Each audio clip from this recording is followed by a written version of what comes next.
മലങ്കര സുറിയാനി കത്തോലിക്ക സഭാ വാർത്തകളിലേക്ക് സ്വാഗതം.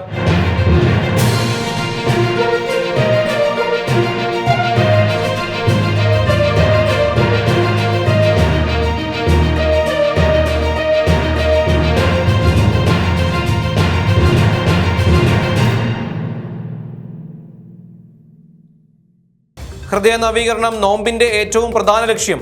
More and Mor Baselios cardinal Cleemis catholicos ബാവ.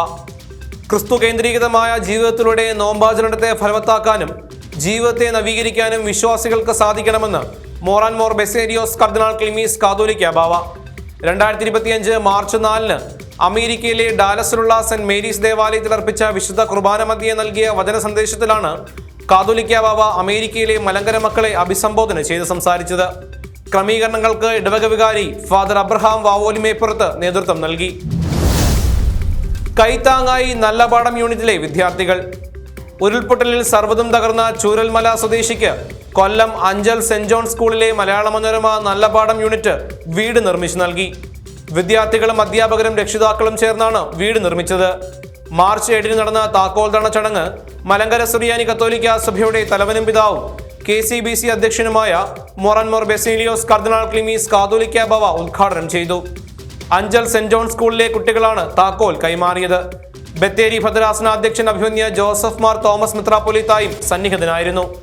ദുരിതമറിഞ്ഞ വിദ്യാർത്ഥികളും രക്ഷിതാക്കളും അധ്യാപകരും ചേർന്ന് ഒറ്റയാഴ്ച കൊണ്ട് ലക്ഷങ്ങൾ സ്വരുക്കൂട്ടി വീട് നിർമ്മിക്കുകയായിരുന്നു.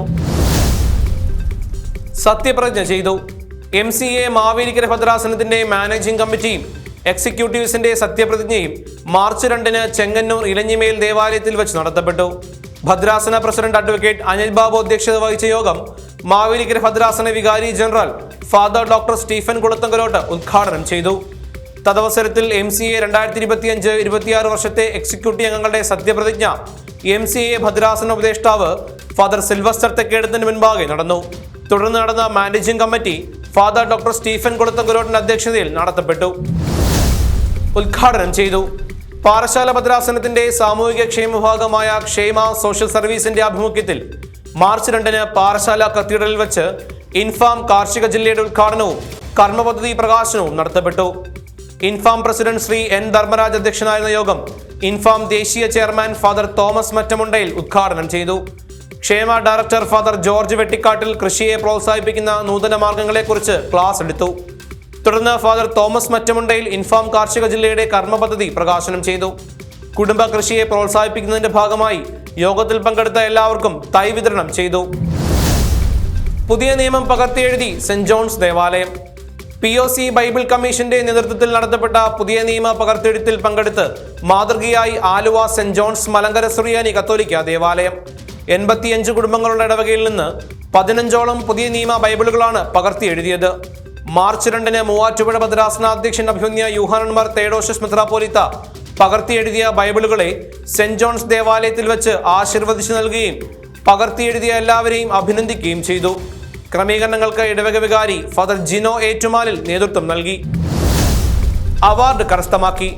കേരള സംസ്ഥാന ചലച്ചിത്ര അക്കാദമി ജനുവരി 22 പ്രഖ്യാപിച്ച 2023 വർഷത്തിലെ ടെലിവിഷൻ പുരസ്കാരത്തിൽ വാർത്താ ഇതര പരിപാടികളുടെ മികച്ച ആങ്കറിനുള്ള പ്രത്യേക ജൂറി പരാമർശം ചലച്ചിത്ര നടനും അവതാരകനുമായ ശ്രീ ജീവേഷ് വർഗീസ് കരസ്ഥമാക്കിയിരുന്നു.